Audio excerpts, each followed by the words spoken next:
interestingly, in the last bit of the panel discussion, just prior to this, we touched upon some bit of what we are going to discuss today in this particular fireside chat. And this is not really something new, right? We have been talking about workforce strategies. We have been talking about this for many years now. And like many other discussions, this is something that has really caught on over the last couple of years as organizations have tried to really figure out how to be more efficient, be more agile, be more productive, through deploying different workforce strategies. And at the same time, figuring out how to retain their core strengths, their core capabilities within the organization itself. So that is essentially what we are going to discuss, about different kind of workforce strategies. How are you deciding about what to build, what to buy, what to borrow, where to base, and what is the impact of automation or what we are calling as bot. But before we start, I just wanted to have a broad understanding of your organizations, both of your organizations. We are lucky enough to have two very different backgrounds, two very different companies, right? Manufacturing, supply chain, and distribution heavy, financial, wealth management, again a distribution heavy organization. So I just wanted to start off with understanding the broad background of the organization. What does it look like? What kind of workforce is there? Maybe we can start with you, Milind. Right. Thank you so much, and thank you. Good morning to all. And it's been a little odd to suddenly I realized it's physical panel. I wasn't very sure till 3 days back. So there's a big shift which is after 2 years happening. So thank you so much for the opportunity. We are CEAT is a tire manufacturer. So we make your mobility safer and smarter every day, and that's how we speak about it. And we are in end-to-end tire manufacturing, right from commercial to two-wheeler. One of the major 4 players in the country, having 6 manufacturing, very large facilities across the country, a large presence in Sri Lanka, Germany, Europe, and US, and a workforce of about 11,000 employees. And currently, I think going through the anxious times because of Ukraine-Russia war, those raw material prices are all making us dance every day. So trying to enjoy the dance. Yeah. Thank you. Thank you so very much. Pleasure. Just still getting settled with blood and flesh all around here, right? So good to be here, by the way. So I represent a firm called JM Financial, about 5 decades in the country, quintessentially an Indian promoter-driven organization, 2,500 odd people. We are a group of different kind of financial services, broadly can be distributed between retail and institutional. So on the institutional side, we would have investment banking. We call ourselves the go-to investment bank of the country. And we have institutional broking. We call it institutional equities business. And on the retail side, we have other businesses like retail broking, wealth management, etc. We are also a mutual fund, the first private mutual fund of the country, by the way. And we also have another institutional business called asset reconstruction business, where we deal with distressed asset, and we have a good, robust lending book of about 10,000-12,000 crores. Yeah. So that's what we do for a living. As I said, broadly distributed between institutional business and the retail businesses. I look after HR for the firm, and I'm also CEO for another business called real estate consulting business. So the business which I run employs about 300 odd people, and the whole organization, as I said, about 2,500 people. So that's Thank you. What I Thank do. You. Yeah. That really sets up the context for what we want to discuss, really. And therefore, jumping right into the topic, and again, if I may start with you, Anil. So when we look at really understanding the workforce strategy, right, for an organization as diverse and as complex as yours, what are the different decision parameters that you really want to consider, right? And how do you really think about what should be the workforce strategy for you? And what are the pros and cons of taking these different kind of decisions when it comes to workforce strategy? I guess being from financial services firm, I think everything revolves around people, right? I think what is the kind of product that we have? It's people, right? How do we differentiate with any other firm, it's people, right? You know, whatever we offer can be replicated in the market in no time, right? And staying ahead of curves in terms of offering is extremely challenging, right? I guess, you know, you would always have a first mover advantage rather than the experience, correct? So I think, you know, when you are an organization which is 50 years old, you are dealing with a lot of legacy of experience, of people, of the continuity, right? Or also the habit of doing a business in a particular manner. Vis-a-vis a new startup which can really break the barriers and look at things from a different perspective. Right. Having said this, you know, people is at the center of our proposition, right? I think, you know, and the strategy always has been to keep them engaged and challenged. Yeah. And the way we do it, you know, we truly make them partners in the decision making process. The businesses that are run by professionals. The kind of culture that we talk about, I think earlier we talked about, you know, in an earlier panel discussion, you know, the strategy being eaten for breakfast by the culture. But I guess, you know, it depends, you know, the kind of organization that you are. So we don't, the strategy and the culture in our organization coexist. I think the only thing that we are trying to deal with is ever dynamic nature of the market and the kind of impact that the people are. So the expectation of people from organization is changing so rapidly, which we have not experienced before. I think earlier we were talking about the kind of COVID attrition boom that we are seeing, right? I think, you know, and then I think we spoke about the mindless attrition yesterday, and then it's become reality, right? I think, you know, there were times when people just continued to work because, you know, you really had to give people a reason to leave, and today you're thinking about, you know, not giving any reason to people to leave, right? So I think. And then yet people just come and I want to move on. Why? And then there is no logical answer to the conversation. So I think it is very, very different environment that we are dealing with. How and what to do with people. But I think, you know, I believe personally that we are going through a rapid change in terms of the way the people are managed and then how people's expectations are to be managed. I'm hoping and praying that this is a temporary phenomena, right? And it will settle down soon.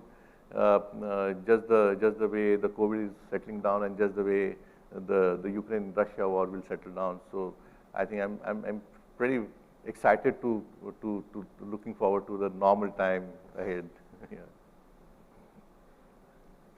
No, I think I endorse what Anil just said. A big shift in terms of our entire talent acquisition strategy. I think in the past we used to look at character, we used to look at culture fit. While the significance still remains, I think digital orientation has taken the center stage. Shift has, so it's not so much about competence. I think that's almost taken for granted. It is about that agile mindset, play to win approach, your ability to think of customer and forget we are a manufacturing company, but I think can we be technologically very savvy, and do you get more and more people who are positively restless towards really challenging the status quo and moving the value proposition to next level, right? So I think gone are the days where we think of a 15-year long service award and 20-year long service award. If it naturally happens, it's okay. But I think that restlessness, that mind which has digital orientation wants to move very fast. And when we look at our entire strategy, I think play to win mindset takes the center stage. And the way we define it is play not to lose is one way of playing and play to win is one way of playing, right? And we have seen largely people who play not to lose. I think we are very conscious moving forward that the kind of volatility, true VUCA nature which we have seen, I think it's the play to win mindset and agile mindset which will work wonders. So while we need a lot of feet on the ground because it's die-hard manufacturing and sales organization. But I think this orientation has become very, very important because with every opportunity, more digitization and more automation is the drive, right? So that mindset will play a very, very important role. That's what we look at. just wanted to add a bit to what Milind just now said. We are hearing FOMO a lot, right? And but I also realized this is the first time there's a FOMO on both sides, right? The organizations are also equally FOMO'd as the employees, right? I think, and then organizations are doing their bit, right? I think in terms of remaining agile, becoming digital savvy. And I think, many times I feel that, we might be doing on both ends things a bit more aggressively, and if I could use the word unwarranted actions, right? But yeah, so I think for our organization, I think, thanks to this urgency, we have started few businesses which are digital in nature, right?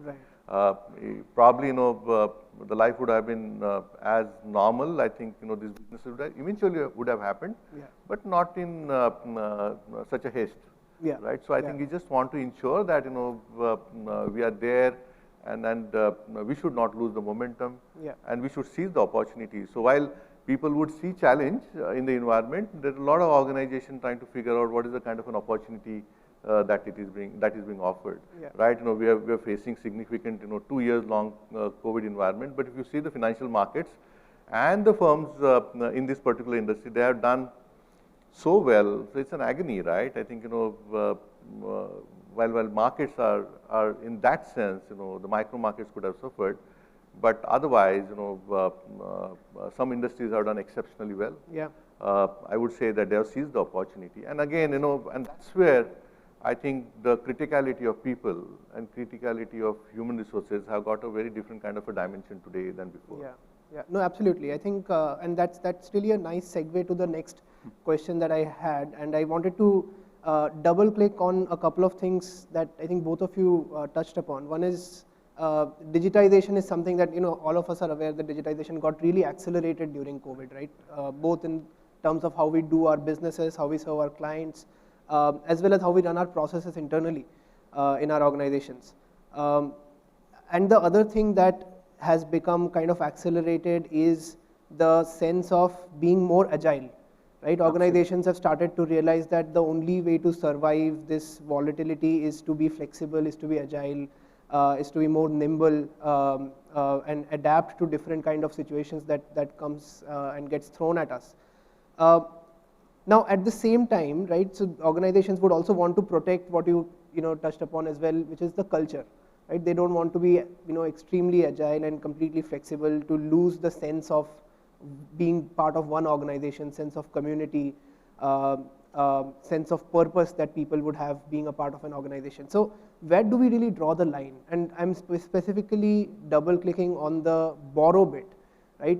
How do we draw the line to understand what is the capability that we want to keep in-house, and what do we want to borrow? What do we want to borrow in terms of, from vendors, from our partners, from, say, consultants? So clearly, I think, to my mind, any capability which is going to take very long to build, I think just go out and borrow, and which is where you get consultants for shorter duration. So for example, we are working with one of the big fours right now, and we are working on the entire industry 4.0, and we are following a very aggressive World Economic Forum project. It's called Lighthouse. Now, we don't have the kind of competence which is required to really transform our manufacturing units. We'll need to borrow. But I think the core here is, will that borrow remain for a framework and a period of time, and will you parallelly start building the capability which will make sure that in future you don't have to borrow for that skill, and which is what we have exactly done over a period of 12 to 14 months. While we have borrowed, I think we are making sure that a fairly large pool of talent is being also trained on the entire technology which is required for Digital 4.0. So I think clearly walk out, you can't expect to hire one person and slowly replicate in today's world.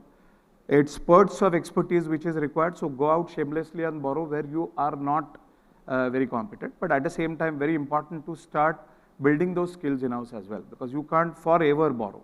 I think that's what we really look at. Sure. And today in the world of technology, absolutely, if you get into AI, machine learning, I think there are many areas where we'll need to borrow for some time, because many of these are concepts where you go out in the market, not even not enough experts are also available. I think people are beating around the bush. So for example, we spoke of Agile just now. And take my word for it, the moment you go out and you talk of Agile, the definitions which people give are so different. And if you just bring it down to Agile is equal to improving your speed of response, keeping customers' requirement in mind, then things change completely. And if you talk of then Agile teams, then you talk of dismantling your structures and moving to Agile teams as way of working. Not enough good people are available outside who can really handhold and help you become Agile. So I think you bring whatever is available outside, limited knowledge, but you start building parallelly. I think that's a route which we always take. So that's a good lens to look at. And before I come to you with the same question, Anil, I just wanted to understand, you talked about building those capabilities in-house eventually over time. But do you also think there would be certain areas, certain pockets that you will refuse to touch? You will say that while they are important for my business to run, but I will never build that capability in-house because it's not the strategic area that adds value to my customer. There is nothing like that anymore. Okay. I think you will have to build, so for example, if you look at digital and the entire realm of digital, you will need to have expertise in-house. You can't just depend on borrowing consistently because your internal evolution has to happen. Finally, you understand your customer well than anyone else. So you bring that capability and then understand the customer need in the end, and you actually guide anyone who is working around it. You actually guide and you actually evolve, right? And we have so many examples where, let's say, we went with Salesforce.com kind of platforms globally, but when we went deeper into dealing with our dealers, distributors, our field force, the evolution has been tremendous, and we realized that we need to have in-house people. We can't only bank on big agencies. They are great. They come with a lot of good competence, but we'll need to build. We can't have any area where we don't have any knowledge in-house. Very important. Sure. Anil, over to you. What is your? I guess the perspective would be a little different from industry to industry and jobs to job, right? If I'm talking about financial services, you can't clearly borrow the customer facing or client facing roles, correct? I think you need to have them in-house, so that clearly doesn't have a choice. You really cannot borrow people which are essentially regulatorily mandated, right? So whatever the equity trading, etc. roles that you do, they have to be in-house. You can't outsource the role which would pose risk to you, risk of continuity, risk of essentially client relationship, maintenance of the confidentiality. So those roles you can't outsource. So what is left, right? From my perspective, I think technology is something you can borrow, right? Rather than people, and because there could be a lot of gestation in terms of building or adapting. I've tried adopting technology, and it has been nightmare. And I guess everybody would share the thought, right? HR, the so-called HR systems, right? And adapting them, and I just don't want to take the names. We tried to implement the biggest system, and it failed right after 10. And we realized that it's not working after 2.5 years, right? So, and then we went on to do something else. So I think it's been the gestation is very long. So those are the things clearly you could borrow, along with the kind of expertise that will go. So you don't have to know everything as an organization. You can't do. You can't be a technology player. You can't be a player of certain things which you can basically outsource and get it right. We talked about getting the audit done, getting the assessment done. So these are the things which essentially you would need to borrow the expertise from the market. We also need your expertise, right? When we are dealing with the stuff for HR, and we would come to you for that, right? So I think not that we don't have a capability, but I think it's always good to have that second look. And in banking and financial service, we have something called 4I principle, right? These two eyes are, of course, seeing whatever it is, but it's always good to check with other pair of eyes, right? So I think, and that's where you'd go and borrow that expertise to have a relook at it and give us the feedback. Yes. Sure. No, thank you for that. I think one more essential element that got touched upon was the digitization bit. And while we have been hearing that digitization has been accelerated, companies have adopted fast-tracked adoption of technology. But if you were to, look at your organization in 2019 and look at it now, just pre-COVID and currently, assuming that, it's kind of the end game now, do you see a significant transition that has already happened in terms of the processes that you run, in terms of the products or services that you provide to your customers? And the part 2 of the question is, what are the areas that are on the verge of getting digitized, particularly the areas that will impact jobs? Yeah, so the question 1, whether there has been a change, oh yes, there has been a significant change. Culturally, our organization was very, very physical, right? Relationship driven, client management, talk to them, stay in touch with them type. So we never kind of, caught hold of the concept of work from home, right? So we always felt that work has to happen in office. Either it happens in office, your office, or in client's office, either of the 2 places, or maybe somewhere in between, but certainly not at home. But clearly, last 2 years, people work from home and successfully at that. And I said earlier, the organization has had one of the best 2 financial years on the balance sheet. So that being there. Now, I think, it's not apple to apple comparison what happened before 19 and what is happening today.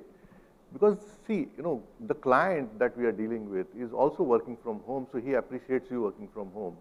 No sooner the client becomes, normal or pre-19, he would expect the kind of engagement which was a pre-19 level engagement. So my fear is, I think, as and when the things are getting normal, you're going to go back to the ways we did things. Case in point is this conference, right? I think, we used to do this kind of conference 3 years ago. We are back to doing it again, right? I think, same old, right? How would you get these many sponsors if you do digitally, right? I think you need to come along here and make it work, right? And I think, and it's great, right? I caught up with few people that I had not met for 3 years, my HR fellow friends. Ashish is sitting here, Deepak I spoke, Animesh is an old friend. So all those people I just could catch up. I couldn't have happened if this conference would have been digitally organized. So there is a significant advantage of doing things in the old fashioned brick and mortar ways, right? And I'm just personally, I'm a fan of physical. I can settle for phygital, but yeah, I think digital is certain things will happen digitally, which will ease, which are mundane, which will make things quicker, faster, etc., etc. But the way the core of business, I think we'll go back to the older ways pretty soon. I think you take any instances in the history, right? Be the Spanish flu, I think, and people thought the world is going to change, and it was same old. People forget, So that's an interesting perspective. In fact, that once things go back to normal, we are also going back to how we used to do things in 2019. I don't see any masks here. There are a few. People have forgotten. Ashish was asking me. Some we do. Yeah. All of us have it in pocket, right? Ashish was asking me, should I wear mask or andar nahi chalega? What do you think? No, I think it has changed significantly. While there was orientation of around digitization, and we are looking at, so let's say all customer facing functions, we are very conscious of digitization in the past. But I think last 2.5 years has, I think it has been almost mandatory to drive the shift. And if you look at robotic process automation, I think we just touch one area. 27 big processes in our organization have gone through robotic process automation. So experiences are changing, administrative compulsions have been eliminated completely. I think quality of conversations has improved because of that, because the touch points have changed completely. You look at manufacturing, I think we have robotics completely on floor now. We have intelligent factories, data being analyzed almost automatically and without any supervision. Right? So I think that's the kind of big shift which we have seen. Good positive shift also is a dealer earlier, unless you go and sit in front of him and take cup of tea offered by him, couldn't give order. we have actually shifted the entire order management beyond relationship. Right? So now you can maintain the relationship. It is independent of whether he is giving you order or not giving you order. So it's no more going physically and collecting the order. So I think end-to-end has become or driven by technology today, I think, which wasn't happening 2 years back. So massive push, I think, at least from a manufacturing sense, I would say this change was unthinkable 2 years before. While whatever from a customer service point of view, I think everything would have happened, but nothing else in the back-end functions or the support functions. I'm just going to share later when something happened in my organization. It's very internal, so as long as you promise to keep it among us girls, right? Yeah, so I know so we called everybody to office this week, right? I think, just way sab chalu hai to chalo chalu kar do. And we realized there are more people than the seats. So I think, trying to figure out more. I think we have hired people because everybody was, working from home. So there was no infrastructure thingy that we needed to worry, right? And obviously, before coming, we realized that how many people to be called. So while we wanted to call people, we couldn't call everybody. So we still have gone back to the roster. Yeah. So I think but people, I think we'll hire some space now and then accommodate all those people whom we have ended up hiring during the COVID period, right? I spoke about fear of missing out. So we have been hiring also, right? We should not miss out on people, right? So we've hired a good bench strength of people. And a beautiful thing about it is we could afford, right? Because as I told you, the firm is doing well, so you could invest. So interesting time, in my 30 years career, I haven't seen this kind of, a good time for people and for HR. No, great. So fundamentally, what you are saying, Anil, is that we'll go back to our old ways of doing things. While what Milind you are saying is that the way technology has impacted manufacturing processes and the way automation has kind of taken away relationship from our vendor partners in a way, it is here to stay for good. Absolutely. We are going to stay with that. So essentially, there are some areas that particularly from a client relationship management standpoint, we were better off before COVID, the way we used to do things, but from the standpoint of managing our vendors, our partners, our suppliers, I think things have moved forward. Absolutely. Yeah. Yes, just to clarify, so we'll go back to the older ways in much refined manner, right? In our organization, we have realized that we can work from home, right? We can deliver near same kind of a customer experience even from home. But we are in a day and age where you really want to create an USP and you don't want to be near normal, you need to be better than the normal, right? Right. And then for that, I think, the low hanging fruit is, go back to the older ways, clients. right? And manage it, right? So I think, now tell me, a customer would be happy with a Zoom call or somebody standing in front of him, boss, I'm here, I'm here, so tell me what you want me to do. Right, so I think that's where it's going to go back, because that's going to be efficient, that's going to be effective, and that being interacting personally is not going to replace interacting digitally. But yes, I think you will take certain things digitally, and that's going to happen rapidly, fast, and we are going to become much more efficient than we were earlier. Sure. No, interesting perspectives, and I see we have little time left. But just one last question that I wanted to cover before we open it up for the audience is the whole thing about location strategy, right?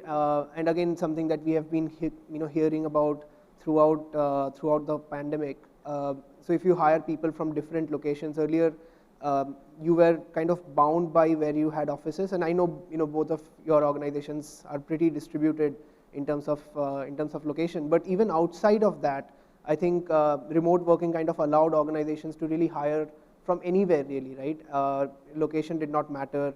So what is the location strategy going to be going forward, right? Are you looking to keep hiring from remote locations, allowing them to work remotely as long as the talent is the right fit and you are getting them at the right cost? I think if you look at our group, RPG group, we went with remote working policy long back, and we are absolutely encouraging people to work from anywhere.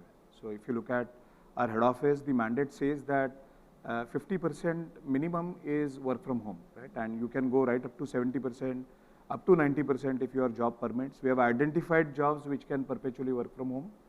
And we have also broken tradition where it was believed that in manufacturing and sales, you can't work from home. Yeah. And manufacturing today, back-end functions, for sure we have moved to work from home, and I would call it hybrid. And even in technology, so R&D technology, which is core to product development, I think we have been very successful in breaking this myth, and we have moved to hybrid even there. Sales organization, while you need to be physically present on the ground, I think the flexibility we have brought in is we have taken out the administrative controls completely. So you have a regional office, you start the day from regional office, end the day with regional office, report, etc. is all gone. There is a meeting place where you have to come together, interact, help each other. But all these administrative controls have gone. So hence in terms of hiring, there are many roles where there is a lot of flexibility of location. And there are some roles where you are required to be at the base location, but still with a lot of flexibility. And with smart factories, what has happened is the need for supervision also has eroded significantly. So it's our diploma engineers who are actually managing the plant, who are our associates or erstwhile workmen category, right? So there is huge flexibility today, and which is what we offer to all our talent coming on board. Right. So I'm going to be staying sharp. The answer is yes and no. Yeah, I think for the customer-facing roles, as I said earlier, client-facing roles is going to be difficult. They will come. Yeah. The roles which are back office in nature, the roles which don't necessarily face customers, internal or external, I think can and will be out. So my challenge with that model though is how do you differentiate performance, right? How do you differentiate between a contribution of gentleman A versus gentleman B, which becomes relatively easier when they're physically in the office, you see, because you talk about, performance, you say what you delivered and how you delivered. How do you assess how? Yeah. When you are working from home? So that may be the food for thought, and maybe for some other fire chat maybe, but yeah. No, sure. No, thank you so much for all of your perspectives on this very interesting topic.